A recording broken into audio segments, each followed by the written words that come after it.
শোভানাইলো আল্লাহ প্রেমের কারণে, প্রেমের জড়ি বান্দরে মদিনার সামনে।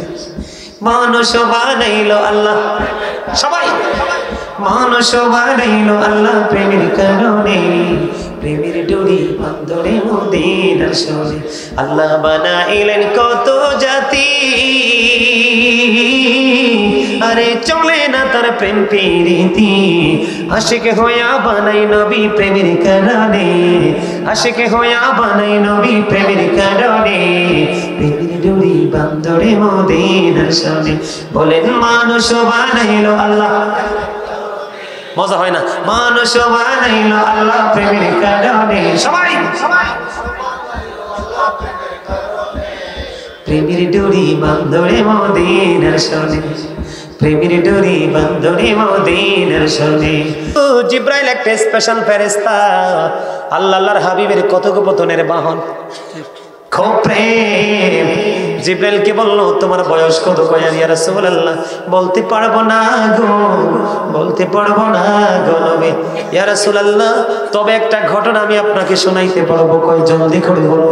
কয় প্রথম আসমান মতান্তরে, চতুর্থ আসমান মতান্তরে, সপ্তম আসমানের উপরে আমি একটা তারা ওঠা অবস্থায় দেখেছিলাম ৭০,০০০ বছর। আবার যখন ডুবে গিয়েছিল ডুবন্ত অবস্থায় দেখেছিলাম ৭০,০০০ বছর। এটা আমি আমার জীবনে এই ঘটনাটা ৭২,০০০ বার দেখেছি। আবার আমার নবী বললেন রে জিবরাইল ওই তারাটাই ছিলাম আমি নবী।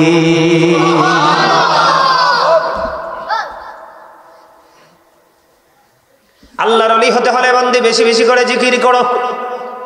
আল্লাহর ওলি হতে হলে বেশি বেশি করে বন্ধ নবীর সাথে প্রেমের ডোরি লাগাও, তাহলেই তুমি আল্লাহর ওলি হতে পারবে।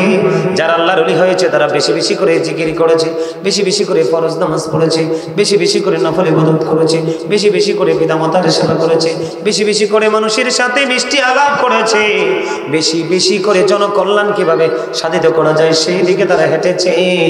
তারাই হয়েছে আল্লাহর ওলি। আর ওই আল্লাহর ওলির উসিলায় তুমি হতে পারবে আল্লাহর ওলি। আর জোরে কন্যা সুবহানাল্লাহ, আর জোরে বলেন না সুবহানাল্লাহ। এখন বর্তমানে বাংলাদেশের মুসল্লি ডিজিটাল কি, সাথে যদি আরেকটা শব্দ যুক্ত করি কমার্শিয়াল। আচ্ছা কইছিল ডিজিটাল আর কমার্শিয়াল মনে বুঝেন না আপনারা? কেন বললাম? ফজর পরে নাই, আছে না নাই? শুক্রবারে সবার আগে যায়, সবার পরে যায়, সবার আগে বের হয়, এটাকে বলা হয় ডিজিটাল কমার্শিয়াল। ঠিক না ভাই? ঠিক। আল্লাহর ওলি হতে জিকির কাকে বলে জানেননি? সুবহানাল্লাহ আল্লাহর জিকির, আলহামদুলিল্লাহ আল্লাহর জিকির, লা ইলাহা ইল্লাল্লাহ আল্লাহর জিকির, আল্লাহু আকবার আল্লাহর জিকির, কাউকে সৎ কাজের জন্য ডাকা আল্লাহর জিকির, কাউকে অসৎ কাজের জন্য বারণ করা আল্লাহর জিকির। বন্ধু যেমন আজকের জলসা হলো আল্লাহর জিকিরের জলসা, যেই জলসাটা যেই কাজটা একই জায়গায় দাঁড়িয়ে এবং বসে সম্পূর্ণ করা হয় ওইটা হলো আল্লাহর জিকিরের জলসা। যেমন নামাজ হলো আল্লাহর জিকিরের জলসা, যেটা একই জায়গায় দাঁড়িয়ে এবং বসে সম্পূর্ণ করা হয়। আর হজ হলো আল্লাহর জিকিরের জলস, যেটা বিভিন্ন জায়গা পরিদর্শন করে সম্পূর্ণ করা হয়, এটা হলো মাওলার জিকিরের জলস। আর জোরে কন্যা সুবহানাল্লাহ। ইমাম বুখারী আল্লাহর ওলি কিনা? কথা কয় না। ইমাম বুখারীর নাম শুনেন নাই? ইমাম বুখারী আল্লাহর ওলি কিনা? বন্ধু 100% আল্লাহর ওলি রে। সিহাজিত তার অন্যতম গ্রন্থ, ওই কই যান? সিহাজিত তার অন্যতম গ্রন্থ বুখারী শরীফ। বন্ধু সিহাজিত তার অন্যতম গ্রন্থ। চেয়ারে বসে নিম্নে বসতে খারাপ লাগবে? এদিকে আমার দিকে তাকান। জিকির কেমন মনোযোগ দিয়ে করতে হবে আমার দিকে। You listening my lecture very attentively. আবারও বলছি, মন দিয়ে কথা শোনেন। আমি আলোচনা শেষ করে দিচ্ছি, 12টা বেজে যাচ্ছে। আমার কথা শোনেন বন্ধুরে আমার। ইমাম বুখারী একদিন নামাজে দাঁড়ালো। কি করলো? ইমাম বুখারী নামাজে দাঁড়ালো। নামাজে দাঁড়ানোর পরে বন্ধু বিষাক্ত ভিমরুল পোকা আপনাদের এলাকায় আসেনি? যেটা পানির নিচেও ডুব দিয়ে কামড়াতে সক্ষম, ভয়ঙ্কর বিষাক্ত। বন্ধু বিষাক্ত ভিমরুল পোকা ইমাম বুখারীর বডির মধ্যে একটা একটা করে 10টা কামড় দিছে। কয়টা? বিষের যন্ত্রণায় ছটফট করছে রে। কিন্তু নামাজের মধ্যে কোনো অমনোযোগ হয় না। নামাজ শেষ করলো, নামাজ শেষ করার পরে বন্ধু ছাত্রকে ডাক দিল, ডাক দিয়ে বলে, রে কোথায় রে তুমি, আমার কাছে আসো না, আমার কাছে চলে এসো। এবার ছাত্র কাছে চলে আসলো, কয় আমার পিঠের জামাটা লাগিয়ে দাও, জামাটা উঠিয়ে দেখো না আমার পিঠের মধ্যে কি আছে। এবার স্টুডেন্ট পাঞ্জাবিটা কাপড় টালগি দিয়ে দেখে বিমরুল পোকা, বিষাক্ত পোকা। ও বন্ধু, 4-20 লাগলে মানুষ মারা যায় ওই পোকার কামড়ে। আজ থেকে 10-12 বছর হবে আমার এলাকায় সম্পর্কে আমার দাদু হয় বন্ধু, ওই পোকার কামড়ে হসপিটালে নিয়ে যাওয়ার আগেই তিনি মারা গেছে। কেমন যন্ত্রণা উনি ভোগ করেছিল রে। ও বন্ধু, কেন বললাম এই কথাটা? কারণ ওই ইমাম বুখারীর জীবনী থেকে তথ্য কালেক্ট করলাম। ইমাম বুখারীর ছাত্র যখন জামাটা উঠালেন, উঠিয়ে দেখে রে 10টা কামড় দিয়েছে। ওনাকে প্রশ্ন করলেন, হুজুর কেমন করে আপনি নামাজ পড়েছেন গো? একটা কামড় দিলে তো স্থির থাকার কথা না, ধৈর্য ধরার কথা না। এবার ইমাম বুখারী ডেকে ডেকে বলছে, রে তোমার কাছে ওই বিষের যন্ত্রণাটা যত ভয়ঙ্কর মনে হইল, ওর চাইতে প্রেমময় মনে হয়েছে আমার কাছে আমার মালিকের কোরআন, অমীয় বাণী, লৌহে মাহফুজের কোরআন। আমি যখন কোরআন তেলাওয়াত ধরেছি আমার পুরো আত্মা এবং দেহ শীতল হয়ে গেছে। আমি যখন সেজদায় লুটিয়ে পড়ি আমার পুরো সব কিছু প্রেমময় হয়ে গেছে রে। বিষের যন্ত্র তোমার কাছে অনেক কষ্টের মনে হয়েছে, আর কোরআনের বাণী, কোরআন তেলাওয়াত আমার কাছে এত মধুময় মনে হয়েছে। ওই মধুর ছোঁয়ায় ওই বিষ আমি অনুভব করতে পারি না। আর আমরা এমন নামাজি, ইমাম সাহেব যখন তেলাওয়াত করে রে লম্বা হয়ে যায়, কেরাতটা গলা হট দেয়, ঠিক না? সবার পরে মসজিদে যাই রে, সবার পরে মসজিদ থেকে বন্ধ বের হই। এরা কখনোই আল্লাহর ওলি হতে পারবে না। বন্ধ, আল্লাহর ওলি হইতে অনেক বেশি লেখাপড়া জানা লাগে না, ইউনিভার্সিটিতে যেতে হয় না। আল্লাহর ওলি হইতে হলে শুধু প্রয়োজন নবীর প্রেম, ঠিক কিনা বলেন? আরো জোরে বলেন, আরো জোরে, আরো জোরে। ওই যে একটা গজল আছে না, কোরআন হাদিস পড়লে তো, কোরআন হাদিস পড়লে সে আলেম তো হয় না, নবীর প্রেমে পাগল যারা তারাই মাওলানা। এলেম আছে বন্ধু, কিন্তু প্রেম নাই। ওই এলেম কখনোই মানুষকে আলোকিত করতে পারে না। আমি আপনাদেরকে বলি বন্ধু, ওলি হইতে হলে মন দিয়ে নামাজ পড়তে হবে। সুন্নত বলেন, ফরজ বলেন, ওয়াজিব বলেন, মুস্তাহাব বলেন। এখন মানুষ মুস্তাহাব আমল করে না। মুস্তাহাব আমলটা এসেছেই মূলত প্রেম থেকে, প্রেম থেকে, হুব্বন থেকে মুস্তাহাব হয়েছে। জোরে জোরে কন্যা সুবহানাল্লাহ। হুব্বন মানে হলো নবীর প্রেম, নবীর মহব্বত, নবীর ভালোবাসা। আমি তোমাদেরকে বন্ধু বলবো মুস্তাহাব আমল করলে, যে আমলের অর্ডার মালিক দেয়নি তুমি করেছো, যেটা তোমার উপর ফরজ নাই তারপরে তুমি করেছো, যেটি হুকুম ছিল সেগুলোর বাইরে। আমি তোমাদেরকে বলে বন্ধু, জিব্রাইল আলাইহিস সালামের কথা একটু আগে বললাম। জিব্রাইলকে আল্লাহ 600 ডানা দিয়ে পাঠালেন। জিব্রাইল এক এক করে 30,000 বছর নফল ইবাদত করলো। ইরশাদুত তালিবিন কিতাবের মধ্যে এসেছে বন্ধু, জিব্রাইল 30,000 বছর ইবাদত করার পরে আল্লাহ ডাক দিলেন, ওরে জিব্রাইল, আমি তো তোমাকে ইবাদত করার কথা বলিনি। আর জিব্রাইল ডেকে ডেকে বলেন, মনিব, আপনি আমাকে 600 ডানা দিয়ে পাঠাইলেন, এত মর্যাদা দিলেন, শুকরিয়া স্বরূপ 30,000 বছর নফল ইবাদত করলাম। এবার জিব্রাইল ডেকে ডেকে বলছেন, আল্লাহ রাব্বুল আলামিন ডেকে ডেকে বলে, রে জিব্রাইল, তুমি সাক্ষী থাকো, আমার হাবিবের উম্মত গুলো কেউ যদি অল্প কিছু সময় নফল ইবাদতের মধ্যে কাটাই রে, আমি নবী কথা দিলাম, আমি তাকে অদ্বিতীয় জান্নাত দিয়ে পুরস্কৃত করব। আমি আপনাদেরকে বিশেষ করে আমার মুরব্বী বাবাদেরকে বলছি, আপনারা বেশি বেশি চা দোকানে যাবেন না। আমি বললাম যত বেশি নামাজ ইবাদত বন্দেগী করেন বাবা গো, মরার আগে সবগুলো অন্যের কাছে ট্রান্সফার করে চলে যাবেন। কেন গো? আপনি না চাইলেও মানুষের বদনাম আসে যায় মুখ দিয়ে। 10 জন যদি বলে আপনি সমর্থন না করে পারবেন না, যদি আপনি সমর্থন না করেন আপনাকে সবাই বকবে। এই জন্য আমি আজকে বলে যাই, আপনি ওখান ঘন্টা যাবেন না, বেশি বেশি যাবেন আপনি মসজিদে যদি আল্লাহর ওলি হতে চান। কারণ হাদিস শরীফের মধ্যে এসেছে একজন মানুষ যত বেশি মসজিদে যাবে, যতবার মসজিদে যাবে, আল্লাহ বলেছেন আমি সিসিটিভি সেটিং করে দিয়েছি, আমি একটা ব্যক্তি নারী হোক পুরুষ হোক, বন্ধু বিশেষ করে নারীদের জন্য বর্তমান জামানায় মসজিদে যাওয়া বৈধ নয়। মানুষের মসজিদের চাইতে 25 গুণ বেশি সওয়াব তার ঘরে নামাজ পড়া। নারীরা মসজিদে যাইতে চাইলে দেবেন না। আল্লাহর রাসূলের অনেক হাদিস অনলাইন থেকে কালেক্ট করবেন, আমার অনেক ওয়াজ আছে এইটাই বিষয় নেই। বন্ধু, যেই ব্যক্তি বেশি বেশি করে যতবার মসজিদে যাবে, আমার নবী জানিয়ে দিয়েছেন ততবার হিসাব করে করে তার জন্য জান্নাতে মেহমানদারির ব্যবস্থা করা হবে। আপনি দৈনিক 5 বার যদি আপনি কি করে যান, মসজিদে যান, আল্লাহর হাবিব বলেছেন আজকের দিনের জন্য তোমার 5 বারের মেহমানি বরাদ্দ হয়ে গেল।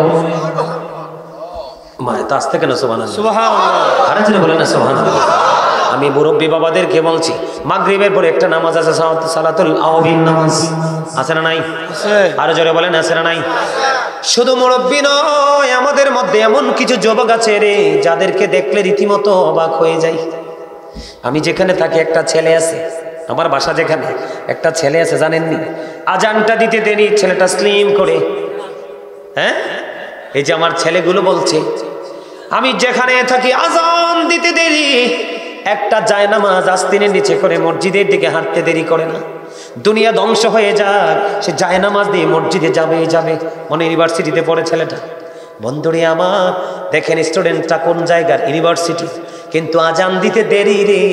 বাসায় থাকলে বন্ধু আমি দেখেছি একটা বারো তার মিস হয় না।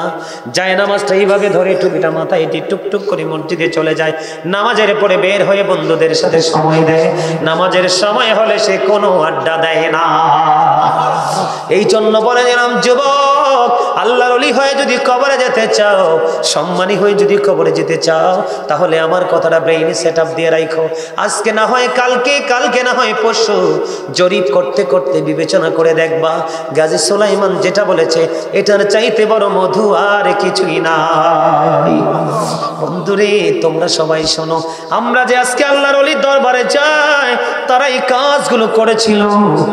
বন্ধু, তারা এই কাজগুলো করে করে আল্লাহর ওলি হয়েছিল। তোমরা জানো না, আমার নবী বলেছেন ওবিন তো তোমার উপর ফরজ না। আমার নবী বলেছেন মাগরিবের নামাজটা শেষ করে, একটা এক্সাম্পল, আরো বেশি নফল ইবাদত সম্পর্কে জানতে চাইলে অনলাইন থেকে কালেক্ট করবেন। যুবক, প্রেম কেমন করে করতে হয় আমার নবী ট্রেনিং দিয়ে দিয়েছে। তোমরা আসল প্রেমের ডুরি লাগাও না, তোমরা নকল প্রেমের সাথে যুক্ত হয়ে গেছো।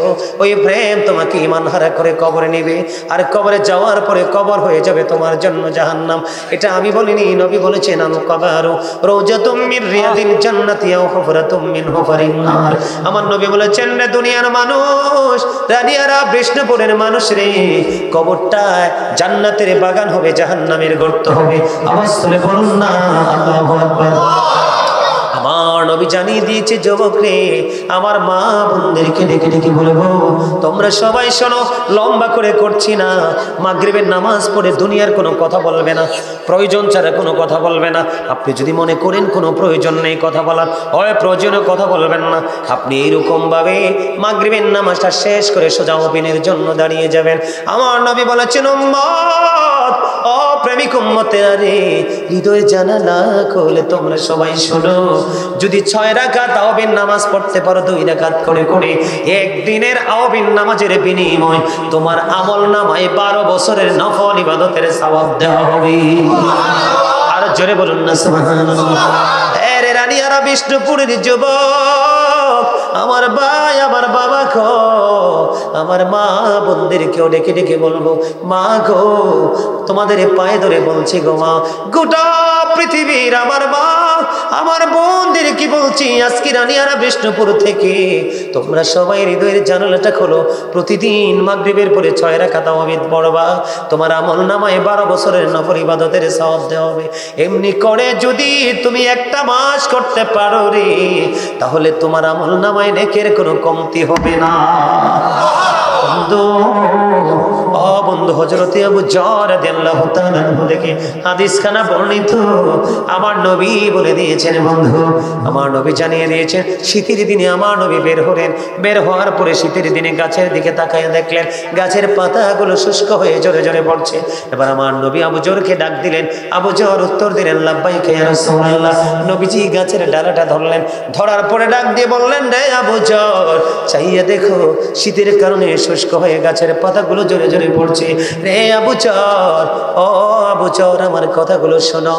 শীতের দিনে শীতের কারণে শুষ্ক হয়ে গাছের পাতাগুলো যেমনি ঝরে ঝরে পড়ছে রে, ঠিক আল্লাহর প্রিয় বান্দা, আল্লাহর প্রিয় গোলাম, আমি নবীর প্রেমিক যারা রে, আমি নবীর সাথে প্রেমের ডুরি লাগাই। বলে কেমনে প্রেম? আমার নবী যখন নামাজে দাঁড়াইতো, আমার নবীজির পা মোবারক ফুলে যাইতো, লোহ মোবারক বের হয়ে যাইতো রে, তারপরেও আমার নবী নামাজ ছাড়তো না। আমার নবী বলেছেন, এটা হলো আমি নবীর সাথে প্রেম। নামাজে দাঁড়াবে, অত্যন্ত ধৈর্যের সাথে লং টাইম ধরে নামাজ পড়বে, সুন্দর করে বন্ধু নামাজ পড়বে। নামাজ যখন নামাজের মাধ্যমে আল্লাহর কুদরতি কদমে সেজদা দিবে, কারণ মানুষের বডির মধ্যে যা আল্লাহ তৈরি করেছে এর মধ্যে সবচেয়ে পছন্দের জায়গা হলো নারী পুরুষের কপাল। জোরে জোরে বলুন না সুবহানাল্লাহ। নবী জানিয়ে দিয়েছে রে, যখন সেজদায় নত হয়ে যাবে কপালটা আল্লাহর কুদরতি কদমে সেজদার মাধ্যমে ঠেকাবে। আমার নবী বলল, রে আবু যর, রানী আরব, বিষ্ণুপুরের মানুষ, গোটা পৃথিবীর মুমিন মুসলমান সবাইকে ডেকে ডেকে বলছি রে, ওই শীতের দিনে যেমনি গাছে বলেছে সাবধান। আব্দুল্লাহ ইবনে বসর রাদিয়াল্লাহু তাআলা নবীকে প্রশ্ন করলেন, নবী গো, আমার জন্য ইসলামের বিধান তো অনেক হয়ে গেছে, ইয়া রাসূলুল্লাহ, আমাকে স্পেশাল একটা আমল শিখিয়ে দেয়। আমার নবী ইশারা দিয়ে বলে দিল স্পেশাল জিহ্বার দিকে।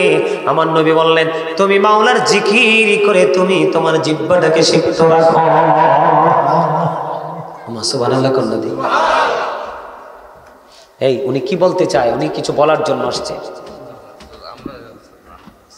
আমার কথা আপনারা বুঝেন? আল্লাহর ওলি হতে হলে কি করতে হবে? নামাজ পড়তে হবে। কেমন ভাবে পড়তে হবে? একদিকে আপনার জীবনের গুনাহ ঝরে যাবে, আরেক দিকে নামাজ এত বড় একটা জাদু, এত বড় একটা অস্ত্র, আপনার জন্য, মুমিনের জন্য এত বড় একটা নিয়ামত।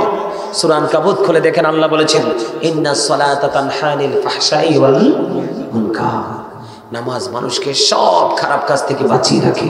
যে মানুষটা নামাজ পড়ার পরেও দোকান ছাড়তে পারলো না, যে মানুষটা নামাজ পড়ার পরেও সুদ ছাড়তে পারলো না, যে মানুষটা নামাজ পড়ার পরে ঘুষ ছাড়তে পারলো না, যে মানুষটা নামাজ পড়ার পরেও মানুষকে কষ্ট দেওয়া ছাড়তে পারলো না, আর অনেক আছে বলা সম্ভব না, বাকিগুলো বুঝে নেবেন, সে কখনোই নামাজি হতে পারলো না। সে কখনোই নামাজি হতে পারলো। আমার কথা কি আপনারা বোঝেন? আরো জোরে বলেন, বোঝেন? এটা হলো জিকির। আল্লাহর ওলি হতে হলে আপনাকে কি করতে হবে? অনেক বেশি প্রেম করতে হবে। বন্ধুরে আমার, আমি আপনাদেরকে আরেকটু মহব্বত করে বুঝিয়ে দিতে চাই, শুনবেন তো বন্ধু? বেশি বেশি করে নবীকে ভালোবেসে দরুদ পড়বেন। হাদিস শরীফের মধ্যে এসেছে, কেউ যদি প্রাণে নবীকে ভালোবেসে প্রতিদিন প্রত্যেকটা জুমার দিনে মাত্র 80 বার যদি দরুদ পড়তে পারি, তার 80 বছরের সগীরা গুনাহ আমার আল্লাহ মাফ করে দেয়।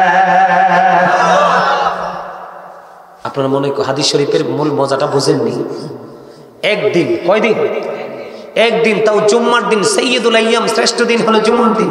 ঈদুল ফিতর, ঈদুল আজহার দিনের চাইতেও দামি হলো শুক্রবার দিন, ফ্রাইডে। 80 বার দরুদ পড়া কি ব্যাপার? তবে ওই দুরুদরা উত্তম যেটার মধ্যে সালামও আছে, সালামও আছে। কি আছে?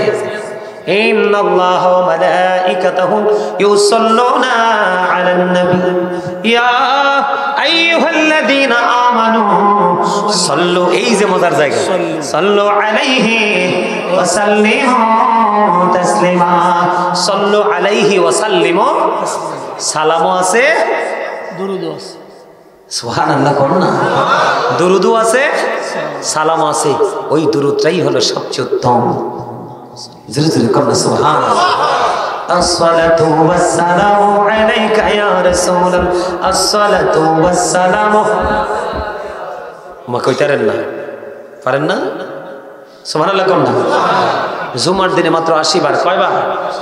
আর একটা মজার দুরূদ যেটা আমরা সুন্নি জামাতের কাছে বেশি প্রিয়, আমরা যেটা সব সময় পড়ে থাকি, আল্লাহুম্মা সাল্লি আলা সাইয়্যিদিনা মাওলানা মুহাম্মাদ ওয়া আলা আলিহি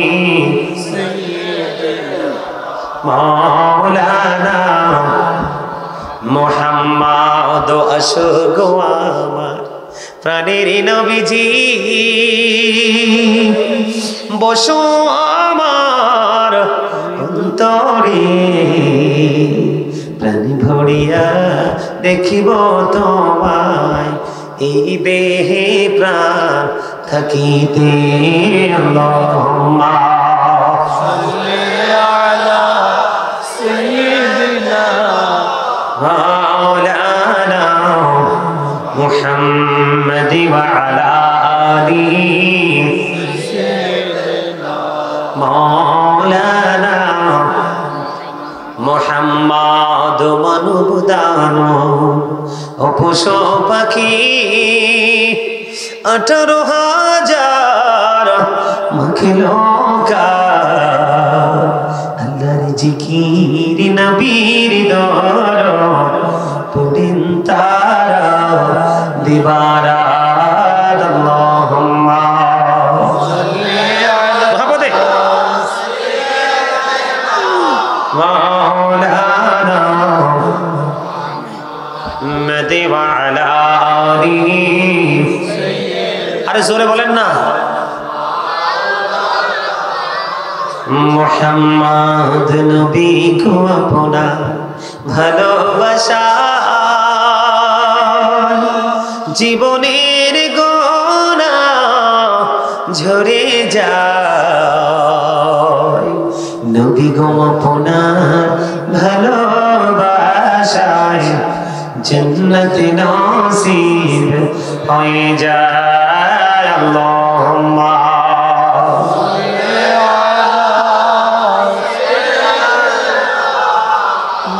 মাওলানা মুহাম্মাদ ওয়া আলা আলিহি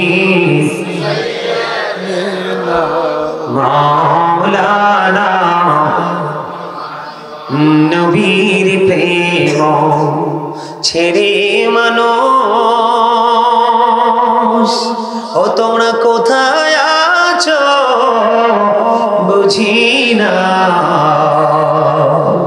তোমার মায়ায় কাঁদছি নবীজি, শুয়ে সোনার মদিনায়। আল্লাহুম্মা সাল্লি আলা মাওলানা মুহাম্মাদ ওয়া আলা আলিহি মাওলানা মুহাম্মদ। জোরে জোরে কোন আলহামদুলিল্লাহ। হুজুর লম্বা করে দরুদ পড়ার কারণ কি গো? ও বন্ধু, দাইলামি শরীফের মধ্যে এসেছে হাদিস খানা। হাদিসের রাবি হলেন হযরত আনাস রাদিয়াল্লাহু তাআলা আনহু। আমার নবী, আপনার নবী সরকারে মদিনা, তিনি বলে দিয়েছে, ও আমার পাগল উম্মতেরা, নারী হোক, পুরুষ হোক, যুবক হোক আর যুবতী হোক, তোমরা সবাই শোনো রে, প্রতিদিন কেউ যদি নবীর সাথে প্রেমের ডুরি লাগাইয়া প্রতিদিন যদি 1000 বার কেউ দরুদ পড়তে পারে রে, সে জান্নাত না দেখা পর্যন্ত তার মরণ হবে না। জোরে জোরে বলুন না সুবহানাল্লাহ। পাইলে নিরালাই গো নবী, পাইলে নিরালাই, পাইলে নিরালাই গো নবী, দুই কদমে চুমো খাবো, দুই কদমে চুমো খাবো, চুলনে ধরি মাখবো গায়ে, পাইলে নিরালাই গো নবী, পাইলে নিরালাই, পাইলে নিরালাই। সবাই আরো জোরে বলতে হবে, পাইলে নিরালাই গো নবী, পাইলে নিরালাই, পাইলে নিরালাই গো নবী, দুই কদমে চুমো খাবো, দুই কদমে চুমো খাবো, চরণে ধুলি মাখবো গায়ে